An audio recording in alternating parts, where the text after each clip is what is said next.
dia wakode ne den empaibo eti eno na King of Grace ya hyehyɛ dwumadie bi aye de ba eno empaibo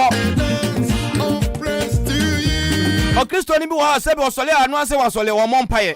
masa wo yesa be yemre wo hunhum enu ti King of Grace empaibo kesi omde ba so August fa ho hyem wo kwa asole bia so ko Roma yo so ko Methodist yo asole bia wo ko bia wo betimi ababi bra na yemo bompaye bra na wankasa how bia da wani bia no wankasa fa batu Nyankopɔn anim da bia manfa ha nkoso asofo ne da asofo na asofo masa asofo no enipa te sewo eti wo so bra na how bia da wani bia amane bia da wo so banana bia tete wo no wo so wa fa bra na wankasa fa batu atwadi ampo Nyankopɔn anim eno ti na dwumadie August eba so na sa dwumadie we anadwo ne be no efiti anadwo na jese nondu na jese anadwo 10 jese PM anadwo no ne bompa ya kosi jese oprem jese dumie no na jese from 10 PM to 12 AM na jese ahomache na yebesi da foforo da biasa 3 days ene de sa dwumadie hyehyɛ so na ni fiada no ɛhɔ na asɛm no wɔ no fiada no na asɛm no wɔ no that was on the 6th August no oh ya tuni ni se de hu gaga ya ni Nyankopɔn betentam ya ni Nyankopɔn di babani eno no ya tuni ni se all night na se all night ndi me nua fa ho hyem na ɛbɛboa onipadua no ɛbɛboa ma nipadua no so bɛyɛ den ɛwɔ honhom na se all night no ya ni Nyankopɔn be betenta so bompa ya so gu Nyankopɔn so saa ma nya asɛm ketwa eti sa all night no fa ho hyem na ɛbɛboa eti August ya ene yedi sa dwumadi ne ba so ɛwɔ King of Grace asɔre dem ho a eti yeshia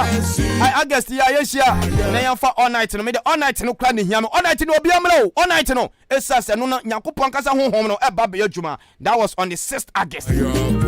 na ne chese ne Kwasi ada no na King of Grace ya bɔ for de kɛse pa ɛde asiesie yɛ dan no eti esre ankra obi a wɔdɔ King of Grace obi a King of Grace ɛde na koma so no ne Kwasi ada no yɛ nia yɛ tɔna mo ɛmfamla King of Grace na ya mahwimom na yɛmfa chese ya fɔde yɛ bɔ no wo so bɛboa na yɛtumi siesie dan no esan sɛ Nyankopɔn honhom ɛbɛ adwuma sɛ dan no yɛra ma sesa mo bɛyɛ na ma yɛn so ama yɛn sabre de yɛkɔ studio bi na yɛkɔdi nkɔmɔ yɛ ni King of Grace for enkɔdi nkɔmɔ Daddy yes sir se bibia bɔkɔ biom ya me ado se wo de ho yɛ de na se bibia ho ya ko me ado me ho yɛ pa me ne abusua ne nyina quotation master so atena se ene na me boss ene abusiafo yɛ to me boss di o ne badi ene abadi to no so was yes ya kyerɛ yie so was yes ya kyerɛ yie ya papa bibia bɔkɔ so papa so yɛ bɛto akola ne din anya asam na akola no ayi nhyira ensa papa unse se ye to akola din na wanya ensa papa mfa nto akola no so a akola bi wo ha enya ensa bia na se o de to ba so nim za ye wonsa bi wo ha o de to ba so a no me akola ni na ma o mo bra pa bia no de ewu but ensa bi wo ha to akola so a eno ana akola na nhyira akola ni nyinia na o yin nhyira sa akudita mo be ti papa no de ne sa beto no so no o eni akola no ayin nhyira ko de master oh waja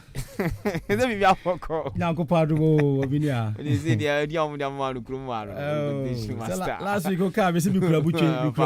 so ni di bia beje papa edere King of Grace asolema ena na munya sankyira ni o isa me boss to ni badi ena wa beto to papa so asole dem mo dem ya ka se ma sole aba becho Daddy amela du seri yankɔ na yɛmfa nyame asɛm ne mla sense ne ye wo dwumadie bebredi e wo King of Grace yeah nyame onhyira pa yɛkyea atiefo a nyame adom saa awai mumfa ni agro mo boa mo ho amokɔ ensɔre ahoro mu no na mutie yɛn na dese nyame sɛ mo ni bi abɔ ase ansa na makɔgye bi nso e wa sɔre fie apɛ so anɔpɛ yɛda nyame ase paa bisɛ ɔyɛ adom de ya ne nama na wɔtwe ɛnɛ nso ama na ato yɛn last week no sɛ me ka kyerɛ mo sɛ ɛyɛ yɛn evangelist anka obiwie ne nyamsɛm ka no hɔ na zuko fi sɛ nsɛm no tao cho quotation master ɛna tifo dodo na so request pen sɛ okonti ya mano sa akwanya no maka kyerɛ mu sɛ King of Grace you so for that no eto nkyɛn nyame ahyira enipa ɔde ama yɛ bebree wɔ nyame asɛnkem nti ka yɛ engineer de foforo ewura mu nanso yɛ ma no kwan nɛ nso no kasiko papa na de sisi de yɛ ntwi break a na fe de yɛ betwi break na yɛ de nipa afro mu yɛ de ane sɛ ɔbɛboa yɛ na air time no yɛtimi yɛ secure ne yie nya ɔma yɛ kenya me asam de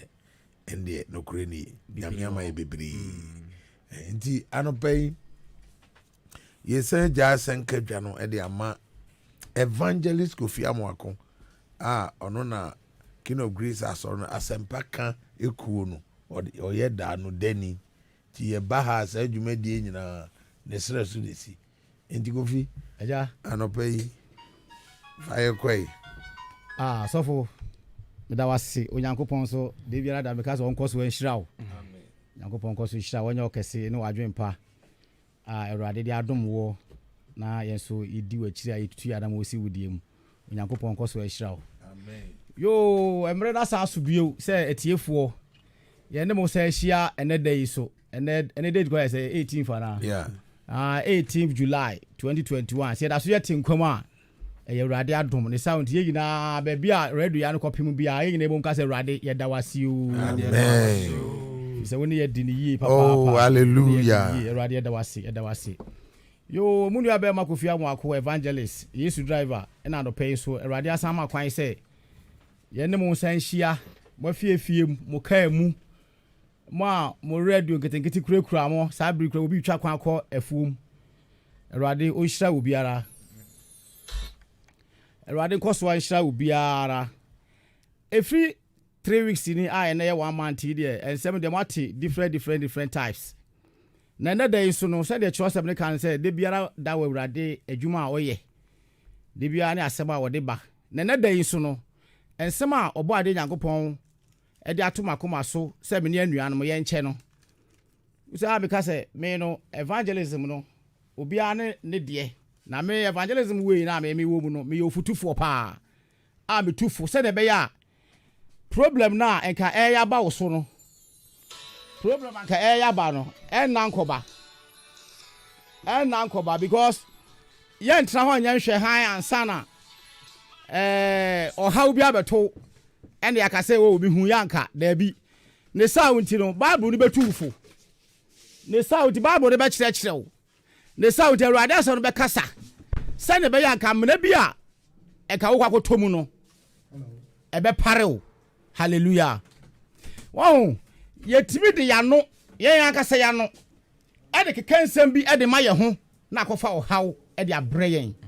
ɛno ne ade a ɛna no pɛyi awurade sɛ yɛtu ho fo sɛ ne be ya adwuma a woyɛ sɛ ne be ya aware a wote ho sɛ ne be ya akwantuo bi a da wodi so anka aba betu no wonfa wankasa wano enyika ɛma wankasa wo ho hallelujah amen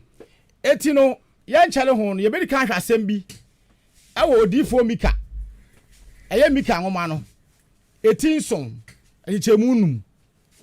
kenkafo ne bia ɔnkan ma me na yɛn hwɛ nsɛm bi o yɛ kenkan asɛmpa na firi odifo mika ngoma na eti nson ne nkyekyɛmu enum na ɔsesɛn awati fi asɛm wɔ se nipa pa nnɔɔso ɔsesɛn nipa pa nnɔɔso nipa pa nnɔɔso na sɛ 7 no yeah and kɔ 6 5 ne 5 ne se aha monje adamfo inni ɔse monye adamfo krampo ni o monfa mo ho nto ɔyɔnko so monfa mo ho nto obi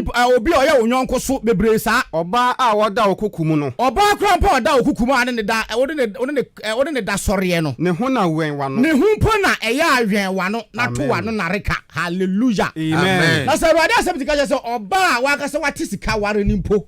ne ho na wɛn wano na hwɛ wano kasa yie na hwɛ ensɛm a efiri wanu mu ba ɛfa wo wife ho mpodi a na sɛ asasɛm yi ɛyɛ futuo kɛseɛ paa na ko ba wo ne ko ba de esi da ba do tu fo sɛ wɛn wano wɔ ne ho ɛsɛ nya nsɛm nyina na ɛdɛn wo betumi kura ka kyerɛ wo yere yes because asɛm bi wɔ hɔ no mu a wo ka etimi do ɔhaw ɛde ba titiri sɛ bi ɔba na confuse you anasa onipa bi ane nam ne ɔba nko ane nam onipa bi ane nam all confuse you agye wo tirim adwen bi master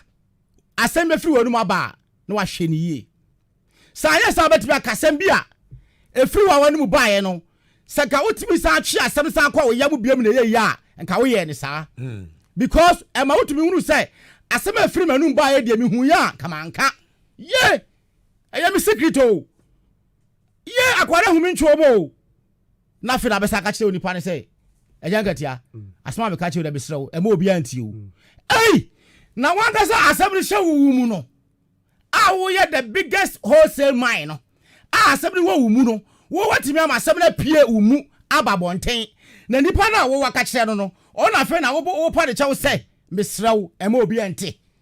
se won person go bi ti dia ka wa wo de wa de hye umu ka wen wa no ka wo we wa ka sa wa no hallelujah amen it is so far as asem na free wo wa no atofom ne de enye secret bi o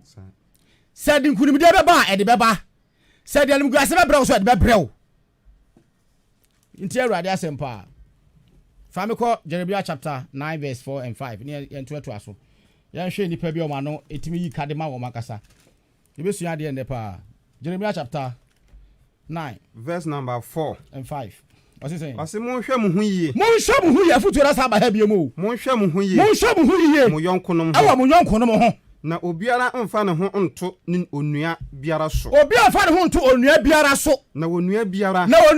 no nsisie awra na osisie nkwa na osisie na oyonko biara so enam di edidi ensekuro enum no wonyina twitwa won mfefo nkontompo ye nyina twitwa ya ho nkontompo na nokore de wonka yenka woma atorasem keka won yama atorasem no mu akokwa yen tekrema so na wodi abonofo sem na nipa di abonofo sem na wonu won na wonu ye humpo amen hallelujah amen so wo o se ya hwe ye hu ye e wo ye nyonko ne mo ho na wonyonko ni wonua de sekura no nam na o de o die sane asem na free me e wo bibi mu na menti bia keep asem no wo mi mu na me ma ne beto ejankatia mu anim na afa de me pa de chew se ejankatia me pa chew asem wo die hwe no wanka nkire obia no masa megwa because asem na free me mu atofo me de ejankatia so de bekọ hallelujah amen na se bani sa ejankatia ni mistake awaye kra na esua because me na ka asem ne ye me hi asem me na my secret thing me na my ade bia me feel say wo de dadwa me ho be kire me ena me mentimi amene asem no wo me yam ehye mi mu no me mentimi akipu wo me mu ena mama asem na tofom nti de aho kire ba eyeme ana maye e de DJ ba so a eyeme ana maye ya be hwe anuan mpanifo mienu bia ensem akese bi tutu wo mo kire asem nim a ne nyina firi omo mu ene bai ansa na ye nya sa kwanya no e wo mo ho hallelujah amen ne edikan ye bedika hwe asem bi our Judges chapter number 16 verse 23 going asem free order sani akasa num eto fom na afedie e ka ne nko a enka sa asem no ka empie po free nanum ama sa na to yen e wo yadwuma ayem sa na to yen e wo yaware ayawarem efi say obi timi nya ware pa bi na o te ho omu aware ne ye obi timi nya adwuma pa bi na o ye omu adwuma ne ye na o ka adwuma na wonsam gu adwuma ne mu ase e collapse adwuma no titro mo ya ba adwuma na company work obi ho no a okwa adwuma ni foforo no a ono no degree o de ba ya na se bia ade kunti ma ye fa adwuma mu no won mo ba ko to wo adwuma ni mu dada no uko di nko wa kire obi master obi betimi am wo gya adwuma no no da so te adwuma ni mu adwuma de enye o na adwuma ye pejai adwuma de meja yo won say wo na wo di ka ko bu adwuma na bomfia eti asem firi mu na bai eti eja kansa se bia wo company mi na me beto wo no ebia me 1000 Ghana ma be susu ho akire wa wo adwuma mu dada no eja nkansa na adwuma die na me fi se jama nka be se ka wan ya me ba ye ka me hunu bibi osu me hu hwe kra o me kra de ma anya me adwuma dada na me ye na fe na eja nkansa me ma ja me ho ma se be firi manum abo ta fe eja nkansa be ka se na mo de se mo kwa da mo ha mo ho adwuma ye pa ye adwuma we ye peja mo de ye ka kire mo kwa mo de se mo de munti wanya ba de tremu na ye na me de ye de sa na me de be kwa de me peja adwuma we na boss oba ya won hwe no ne kai bi obe park wo ho no mo master pa ye ahen ode mai akatu afia etu was asem free wonu bae no eje ka sa advice ode ma wo afi de ebu abamu kra etu boss asa adwuma no odi pare ye ne ho kokko asa obekọ asa won ko one day bo ho afon adwuma no ko biem wajai na no kind of team but wona wanu yi kai dey e ma wo Judges no we bia kan ma me Atemufo ma etidu nsia na imu aduonu miensa. Aduonu nsia wo. Aduonu nsia. 26. Dabi ho no mako. 23 ko. Atifi asem. What say? Samson ne yo a etwa to. Samson ne yo a etwa to. Me ba cho. Twayansa. Fabibra 18 na ansa ne hwa asem no yi. Verse 18. Verse 18 what say? Na Delilah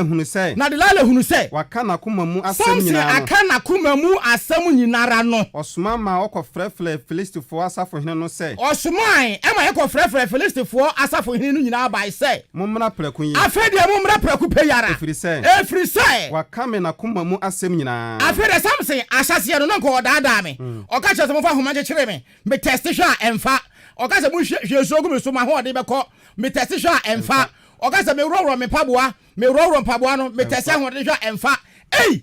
Eti obade ko so daada Samson. O daada no. Eti afede eduru 18 no. A ohuru se. Afede asema Samson aka kire no eya no kura trodo.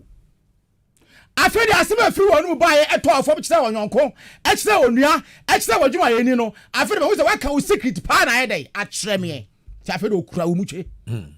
Edi ba ne say to aso e. Efiri say. Wakame na kuma mu asem nyina. Wakame na kuma mu asem nyina. Na Filistifo asafo hene no ba ne nche. Obu ya ba ne nche atafo ba ne nche. Na okurakura sika wo wonsam. Na okurakura sika wo wonsam. Na wodededa ne nan kroma so. E na wodededa ne nan kroma so. Na ofre obelima bi. E na ofre obelima bi bai. Ma no be yi ni tiri. E ma no be yi Samson tiri ni because afede ye wakane secret ankasa.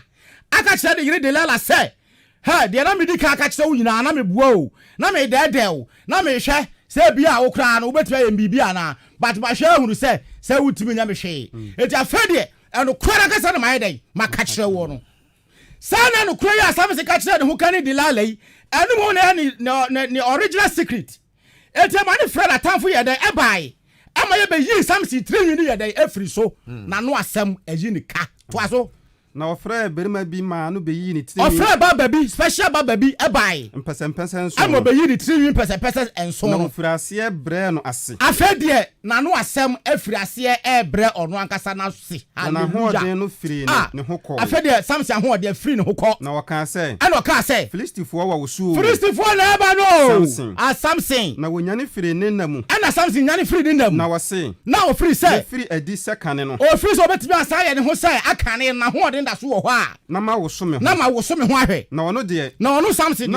Na wonim say. Se awurade afiri ne ho. Awurade afiri ne ho na no asem ama awurade honhom afiri ne mu. Hallelujah. Amen. Asole awoko. O kansa asole ne ho nsam saa.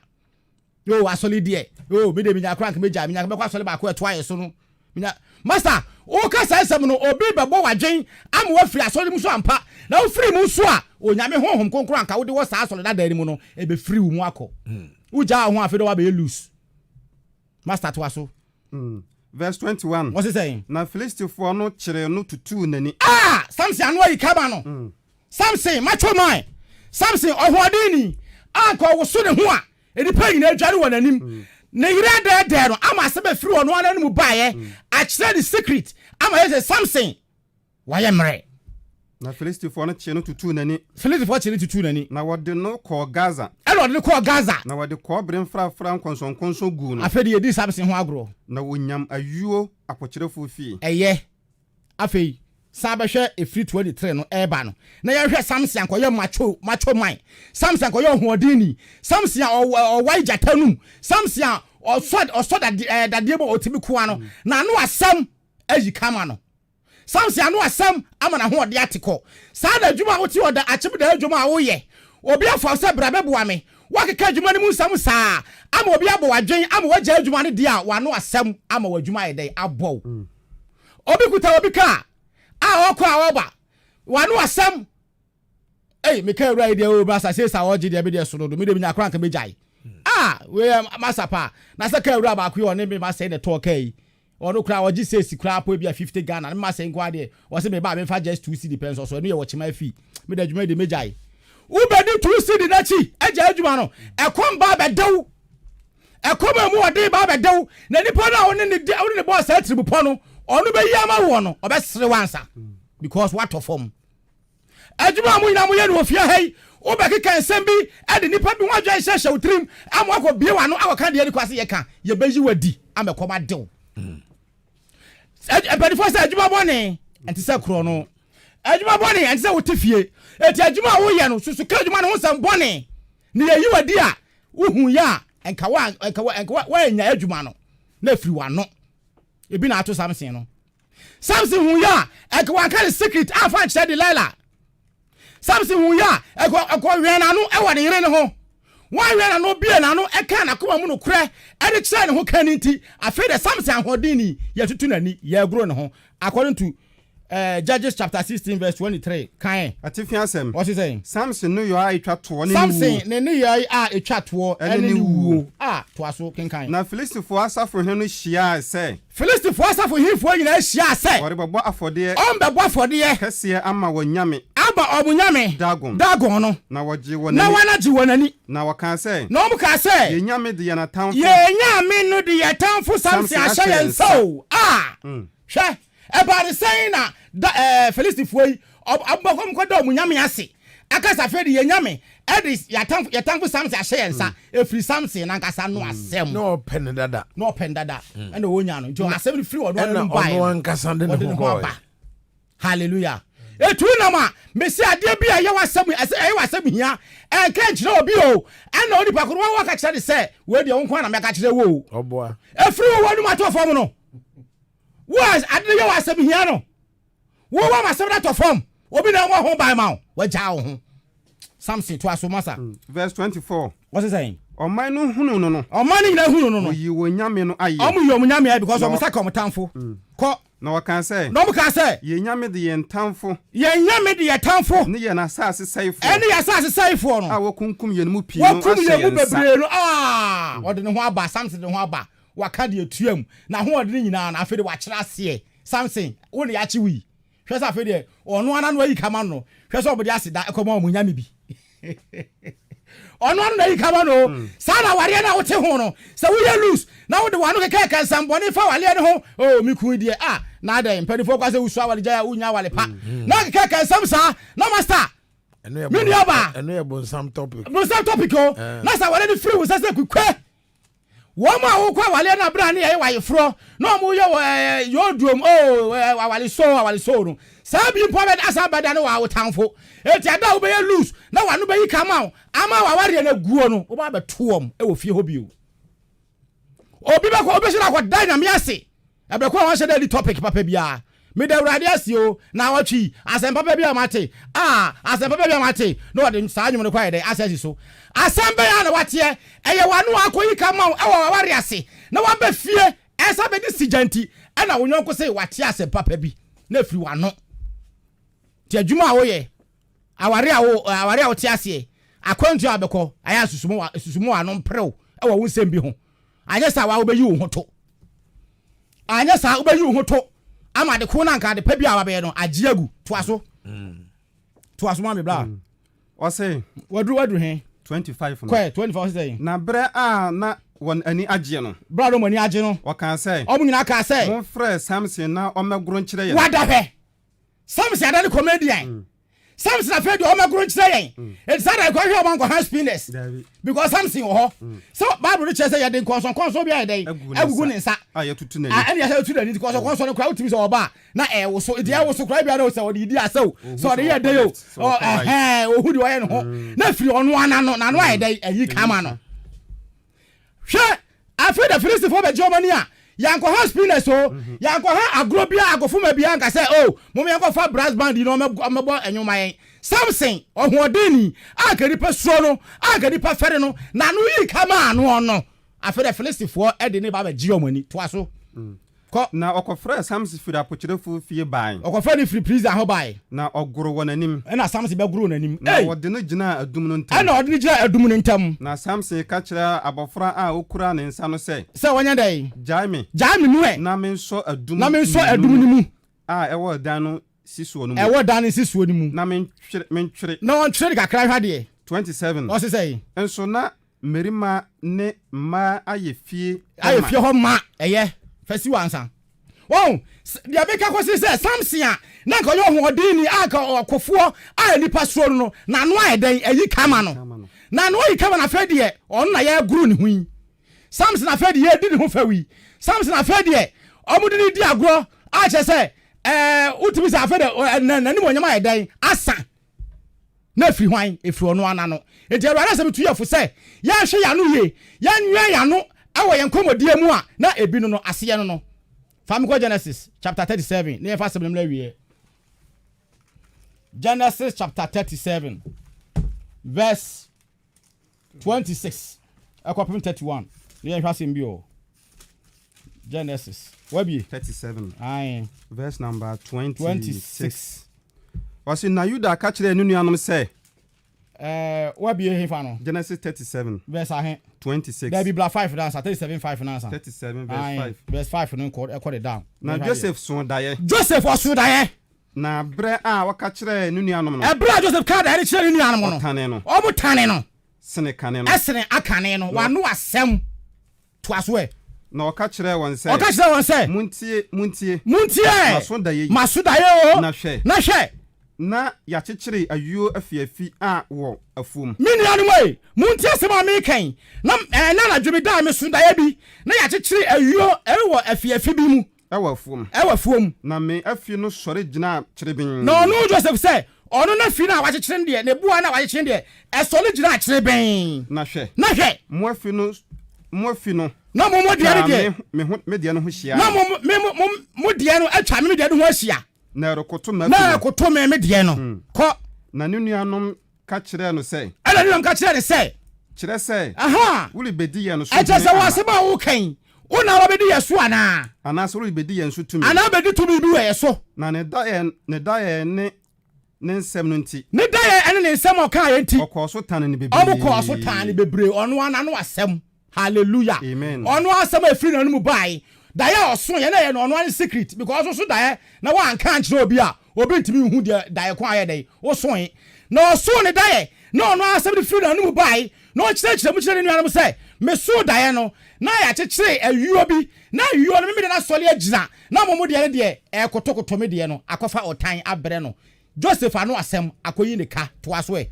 na oso daye foforo bi osa so daye foforo bi o na waka kyerɛ ne nuanom ado osa ka kyerɛ ne nuanom sɛ hwɛ hey maso daye bio enuanu mo maso daye bio mo obi no kwa na hwe owia ne osrane ne nsoroma na owia ne osrane ne nsoroma du baako koto mi Joseph akoda yi na waka kyerɛ naja ano sabo de papa so amane ye ne nuanom na naja kan anim sɛ ɛna ne papa kan anim sɛ daye bɛn na waso daye bɔne bɛn na koda waso ha to aso kyerɛ sɛ ɛkyerɛ sɛ wo akoda yi me ne wo nuanom rebɛkoto me ne wo nuanom ye bebu nkotoju wo wani mapa wo kyɛwa na anase ye bɛsomo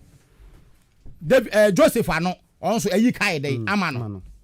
oso de daye ene kana sem hyɛ ni mu no bo ho pa ya ekane nuanom na o mutane dada de na so kotan ni mu anya den anya den saa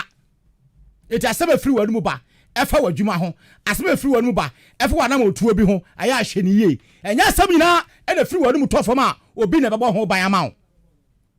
won sa asem na afiri wakase wanu atofom ne de wa ma ho kwan yɛse duama na ho kwan a ene wo yɛdɛ ɛdɔre mu to aso ɛ waka asi verse 11 say saying na ne nuanom anim bre no bebree ne nuanom omani abre no bebree ɛyɛ eti afi no ɛde na ɔso da yɛ wie na ɔkyerɛ na kyiri kwan na ɔkyerɛ secret how ba na kɔfa bre no Genesis 37 no afi no wakɔ 26 no kɔ 26 what say na Yuda ka kyerɛ ne nuanom sɛ Juda ɛka kyerɛ ne nuanom sɛ yekum ye nua yi sini moja so a si yeku ye nua ya na esini moja so a faso bɛn kra na ebenya faso bɛn na ebenya nti e ba ne sɛ momra ma yɛntɔn no ma Ishmaelfo momma yɛntɔn no ma Ismaelifo momma yɛmfa yɛnsa nka no momma yɛmfa yɛnsa nka no efiri sɛ wɔyɛ yɛ akase yɛ nua ne yɛ honam ɛyɛ na sɛ Juda kra de waboa onua kuma no because obviously ke yanku no ana omo de to abula kra mu sɛ nka wɔnwu because of nanu asɛm a ɔno akasa ka ayenti sɛ maso daye na mo nsoma du baako kotome na ayuo du baako so kotome eti no ni nuam do madwen fa daye ho no ɛne ne papa akasa na adwen fa daye ho no ohun sɛ me bɛyi da ya waso yidaachi bi obedi ye so akɔfa otan kɛse ayedai abrɛ no eti ho saa na me tu fo no pɛ ka kyerɛ wo sɛ adwuma bi a wom susuka adwuma ne ho sambɔne aware a wote ase susuka aware ne ho sambɔne na sankɔba de saa na sɛ bi nua aware ne gu watamfo anya wo akɔba de saa na adwuma ne gu atamfo anya wo ɛba de saa master mas we chira braba setena no ebe ye hu ase aka ne de ntoa so e Mama ye mfa yensa nka mama ye mfa nka no efri say wo ye nuane ye wo ye aka se ye nuane ye ho na ne nuanum tie no ne nuanum tie asema Juda kan no na median fo adwadefo bi rebesene no media fo bi abesen no na wotwetwen Joseph yi no firi abura no mu amutchi omu nua Joseph firi efri abula nim na woton no ma na amuton no ema Ismaili adwengete bena adu no hwe na no asem ama fedi aiden ya ton no ono akasara no asem ayika ama no etu ho a susubia bie wa no wo ho a enye sem na aiden ye boso asem bi ho akwa bie wa no aka no e de prison ene nam asem bi ho akwa bie wa no aka no e de saman ene nam se ye be saman ahimfie asem bi ho akwa bie wa no aka no e de adwumaguo ene eba tu kasa adwene ho e fa asem a ade e fa wa kasa wo ho wo secret a wa wo ye pie ankoba de sa na wo kasa o ejagatia asem bi nko na maka kire obi tia na ye wa masa ono ni mistake isa because wo ena obie wa no e ka asa asem no nti akofo hawa brewa som na fa wo hawo ewrade yakopon ano pai o hira obiara na na futu e ba ye bedi nkomo a ye hwe kasa mu ye bedi nkomo a ye hwe ye nsem e fa ye hu ye ye tie adwuma mu a oda adwuma a mu tie masa mo hwe ma mu komodie mu ye na anya sa wano asem ebe yi uka ami asam a oda ahemfie adwuma wo ye hwe wano kasa ye e fa wadwuma wura ho na akoba de sa na so kote a oyi wadi a masa wachira brabo no ebe ye hu se aka ne de no ewrade o hira obiara e wo yaje nkwa Yesu Kristo di mu amen amen nyame hira pa no pai ode ensem a ehye nkura ensem ma ye ni eba ye ho so e de ama yatiefo ne ye de ka ho anopai ni se wano kasa ene ma ye hu utirimu adwene nti biribia ubie wano kasa ubie wano no I say we are very careful sa na sa anubie no empentem ma wankasa kura wetirimpo no emfa ntudwa but every asema obeka no obonefo anase obi a odwene bibi no ono so wo se de ofa no sa indi asem no tofoma ono pre yes ne waka no say go evangelist say mayor president of Ghana waka the person mayor president of Ghana yes indi amount of who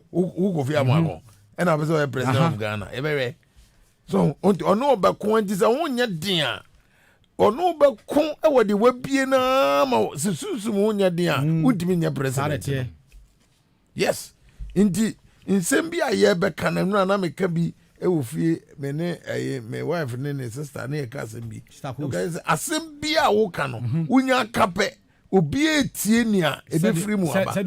indi se wo ka ye no ho nya den on prepare ye wo susu mu ho nya den a amafo no ba ko embem indi me si me be se me si aboronsan what I say aboronsan ho nto ho ne ma onya hwe wo si me si aboronsan asase no kura woni bi na asase no kura na okazo besi abuza obi no ba kosa asase no ba ma o te ase enti ube hu no na fe ade na o ka se mpese msi abronsan no asase benso ye asase ye da kire na wato wo nkrata wo ho ana obi abasa asase no media abronsan no wasi amaso wanwa yika ama wa ho enti niema bia ye pie ye wo se ya ye prepare wo se something no ono no na ho den no odi esie oh nti obi nso betimi e pushi wa ti say ye nuanum radio fu yi nyame nnom wa don't try say woni radio ni be interview obama wo nya asem because mobile phone we ya eda yi no na odi ahenkan se wo ka ho asem a odi ahenkan enu na mitira no pa no ni papa fu obi di afi so oh na mobile phone obekwafa ho aso mobile phone asebeka obehu anafe wakoka asem no kura o so onu no push you we you trima drink e dey pie na o push you no e say we careful say and sama o dey ba no won kasa e ma o kira na no enye dey ben ensu nti obi o kasa ya dom no kasam onya asem if you say o kasa no o wadwene bi ta akira na e ba no e boa no nti Samson ono no oba ne pushi na onya ni trima asem no na wago afede be hu sa afede no na waka no Joseph nso no Joseph dia ono oka efi ewa fuom ne di asori agira chirebe if you do baby gra ne papa ne maame buza say enti yenso ye bekoto wana anu ye 11 no yenso ye bekoto wana but tie Joseph die no ne nyankopon prepare to ho enti upon the challenges nyina no ofamu abedi he ebi ana wuni sa ahode no enna me ka chiro say ni efi mu ba no se obeka de a nya pe ho ahode se woni ho ahode de a ka hutum because esem bia bebie mu aba no challenges wo if you mu na buy na no ne de bebuti awo anobe ye da nyame ase go fi amen e wo san nsem nso a wo de aba amen eno nso ye nsem a ebema ye ni aba ye ho so se de ye kasa ya ho ode a ye wo ye adwuma sem mu ya wari mu ye tirimpo eno no se nyame ho ode nta go fi se ekoya nyame fa so di king of grace bai wo ja se nye nyame na ta chira entimi nkosa what I say see ya ne de ya no go kan say ye be bia sole a kaba no nka wabagu baby enti adope no bie wano e wo bra wonim say wo ho ahoden se wonni ho ahoden a kama no tum na ye wade secret na obi amfa wano asem so enya baby ye du no ye be jai ama captain opoku obrempon kese pa na wonso a ewo line na tifu a wonso atie ye ne owo ka ne ode ka ho no yenso yaje won abem Eji sabredi yani king of grace wakotie nyame asem mu ode wakotie nyame asem e hye nkran na yesi onipa da sani a wote asase so hwe wano kasa yi na wano kasa no ebetimi di nhira ma ebetimi sande no me so e di ama sabredi akwa wano so 0554820910 0201944485 di odi kan aba patch of away mami wentimi anyina so 0554820910 yemfawe hello adumura na waje sese obehwe yenso pacho di ni baby of refi eje ku eti o evangelist wasuefu bia na ochibia mitimo mo de me pefutu interest mi say you nye fa ibagi we na bla na mama ko bro me mo say ni de ekwete boni me tan mo nyina ko so eno ba so bia mi so mutu efu de bia say ya ye ho say ni aba ye ho so eno me bia say ye mo ye ni akwe ho na mi shira mo abrenya bi nyama mo ko so amen nyami shira onzu amen 0201944485 0554820910 also betimi aba na also wetimi de wadwen kire no e de aba king of grace e ya sole a we mremu de en kire pa yemfa ha pacho obi gina adumura na waje sese obehwe yenso pacho di ni baby of refi mi din de desmo mi kasefi odansu desmo iti o pacho libre na ya tia fast mu asemi nka session pa so ye ni pana wo ya sia o show am ka si yen sa wa no be yuka no ka ka no tina ka fa ya me shira pa yara say 0201944485 02019444 pacho yemfa adumura na waje sese obehwe yenso pacho di ni baby of refi pacho ye frame pa bi chat ka se fi ya chen enyina fi yeti o